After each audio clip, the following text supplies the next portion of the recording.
Good morning दोस्तों।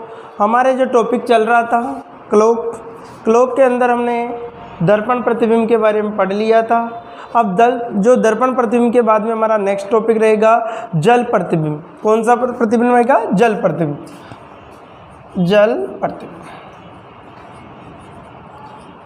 जल प्रतिबिंब होता क्या है? देखिए, हमने जल प्रतिबिंब के अकॉर्डिंग देखिए, जैसे अपन नॉर्मल एग्जांपल से हम समझ सकते हैं। जैसे आपको ये प्रकार से एक डायरेक्शन दे रखी है, ये आपकी पूर्व दिशा, पश्चिम, ये आपकी उत्तर और ये दक्षिण। जल कहाँ होता है? धरातल पे इस प्रकार से होता है। जल कैसे होता है? इस प्रकार से। अब देखो, जो इसकी इमेज बनेगी इस प्रकार से बनेगी।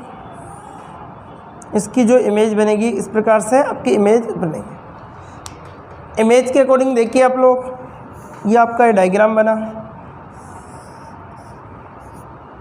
ये आपकी पूर्व दिशा, ये पश्चिम दिशा, और ये देखिए उत्तर दिशा कहाँ चली जाएगी? यहाँ पर चली जाएगी, और दक्षिण दिशा यहाँ। तो देखिए, दर्पण प्रतिबिंब में तो क्या हो रहा था?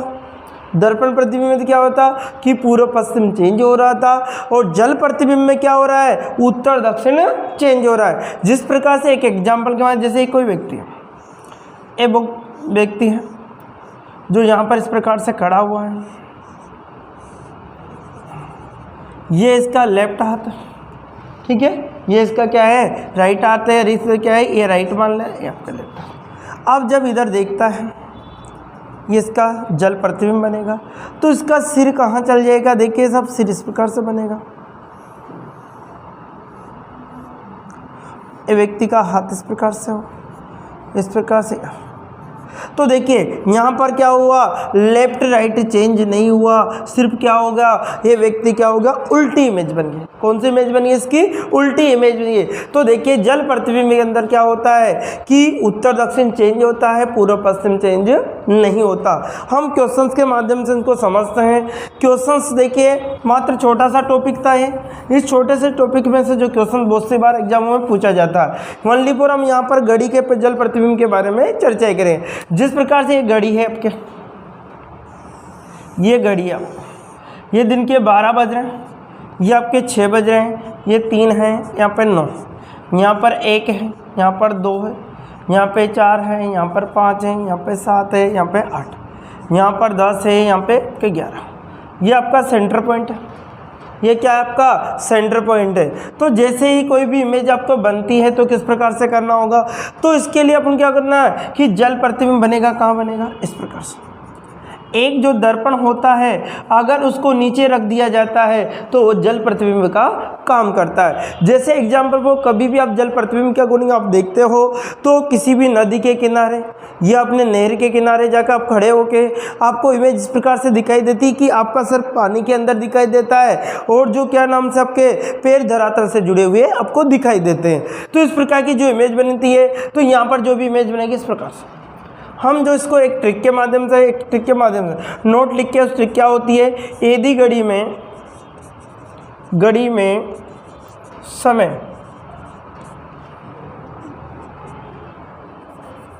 में समय 30 मिनट से कम हो रहा है तो 18:30 में से घटा देते हैं। यदि घड़ी में समय 30 मिनट से कम हो रहा है तो उसका जल प्रतिबिंब देख के किस में से घटा देंगे? 18:30 में। यदि समय 30 मिनट से ज़्यादा हो रहा है तो उसका जल प्रतिबिंब देखने के लिए उसका जल प्रतिबिंब देखने के लिए 18:90 में से घटा दिया जाता है। 18:90 में से घटा देते हैं। किस में से घटा देंगे? 18:90 में से घटा देते हैं। किस में से घटाएंगे? 18:90 में से। अगर आपके 30 मिनट से कम है तो 18:30 में से घटाएंगे, 30 मिनट से ज़्यादा है तो 18:90। दर्पण में क्या था 11:60 था और 23:60 था। जैसे एग्जाम्पल पर हमारे आ गया कि 5:40 का जल प्रतिबिंब होगा, का जल प्रतिबिंब होगा 5:40 का जल प्रतिबिंब। अब देखो 5:40 हुए, 30 मिनट से ज़्यादा है या कम है? 30 मिनट से क्या है? ज़्यादा है। किस में से घटेंगे? 18:90 में से। जैसे आपको 18:90 में से घटा कितना बचेगा? इधर 50 बचेगा। इधर देखिए कितना बचेगा आपका 13। कितना है? 13। अब घड़ी में 13 तो बचते नहीं है। 13 का मतलब कितना बचेगा? 1 कितने मिनट होंगे? 50। आपका आंसर क्या होगा? 1 कितने मिनट होंगे? 50 मिनट। तो आपको ओनली फॉर इतना से आई कि यदि घड़ी में समय 30 मिनट से ज़्यादा है, कम है तो 18:30 में से घटाएंगे। यदि 30 मिनट से ज़्यादा है तो उसको किस में? 18:90 में से घटा दिया जाता है। तो देखिए इसके और भी क्वेश्चन हम करते हैं। जैसे हमसे कोई क्वेश्चन पूछा गया कि 9:15 का जल प्रतिबिंब है, का जल प्रतिबिंब। तो जल प्रतिबिंब कैसा बनेगा? देखिए 9:15 है, किस में से घटाना होगा बताइए? 18:30 में से, क्योंकि 30 मिनट से क्या आ रहा है? कम आ रहा है। कितना बचेगा? 15। इधर कितना हो गया आपका? 9। तो आंसर क्या होगा आपका? 9:15। जैसे एग्जाम्पल पर हम इससे समझ सकते हैं कितना बचे? 9:15। अब जैसे 9:15 होंगे तो आपको किस प्रकार से होंगे? ऐसे ये 9 इस प्रकार से सुई रहेगा और आपको इस प्रकार से, तो 9:15 होंगे। तो घड़ी का जो इस प्रकार से जब इमेज बनेगी तो वापस इस प्रकार से आपको दिखाई देती है। तो और देखिए जैसे आपके एग्जाम्पल 4 आ गया, जैसे आपके आ गया 11:37 आ गया। ठीक है, इसका जल प्रतिबिंब पूछा है, किस में से घटाना होगा? 18:90 में से घटाना। कितना बचेगा? 3 बचेगा, 5 बचेगा, यहाँ पर कितना बचा? 7 बचा। तो आंसर कितना आएगा आपका? 7 कितने मिनट हो गया? आपके 53 मिनट का आपका आंसर। और देखिए जैसे आपके एग्जाम्पल पर और आ गया, जैसे 8:24 आ गया। 8 कितने मिनट? 24 मिनट। किस में से घटाना होगा? 18:90 में से नहीं, 30 में से। 18:30 में से घटाएंगे। जैसे इसमें घटाएंगे तो 0 कितना बचेगा? 6 बचेगा। इधर आपका कितना बचेगा? 10। तो 10 कितने मिनट होंगे? 6 मिनट।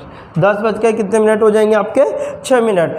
और भी देखिए एग्जाम्पल कितने, कोई सा भी एग्जाम्पल आप इससे आसानी से निकाला जा सकता है।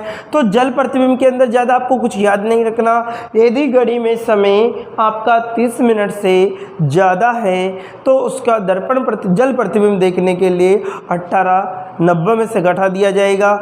यदि 30 मिनट से आपका कम है तो उसको 18:30 में से घटा दिया जाएगा। जैसे एक और एग्जांपल मैं आपको बता देता हूँ। 1:35 आपके आ गया। 1 कितना मिनट आ गया? 35 मिनट आ गया। तो किस में से घटाएंगे? 18:90 में से घटा देंगे, क्योंकि 30 मिनट से क्या हो रहा है? ज़्यादा हो रहा है। तो यहाँ पर 5 बचेगा, यहाँ पर भी 5 बचेगा, यहाँ पर कितना बचेगा? 17। अब 17 तो घड़ी में बचते नहीं है, तो 17 12 के बाद में आपका 13, 14, 15, 16 और 17 अर्थात कितने बचेंगे? 5। 5 कितने मिनट हो जाएंगे आपके? 55 मिनट हो जाएंगे। ये आपका आंसर होगा। इसी प्रकार से एक और क्वेश्चन हम ले लेते हैं। जैसे आपके 2:48 तो किस में से घटाएंगे? 18:90 में से घटाएंगे। कितना बचेगा? 2 बचेगा। इधर कितना बचेगा? 4 बचेगा। इधर देखिए कितना बचेगा आपका? 16 बचेगा। अब 16 तो बचते नहीं, कितने बचेंगे? 4 आंसर कितना आएगा? 42 मिनट। तो इस प्रकार से ये छोटा सा टॉपिक था आपका जल प्रतिबिंब के बारे में, तो हमने जाना। जो नेक्स्ट क्लास है इसी प्रकार से आपका जो क्लॉक वाला टॉपिक है वो पूरा समाप्त होता है। जो नेक्स्ट टॉपिक रहेगा हमारा उसके बारे में हम अगली क्लास में चर्चा करेंगे। ओके।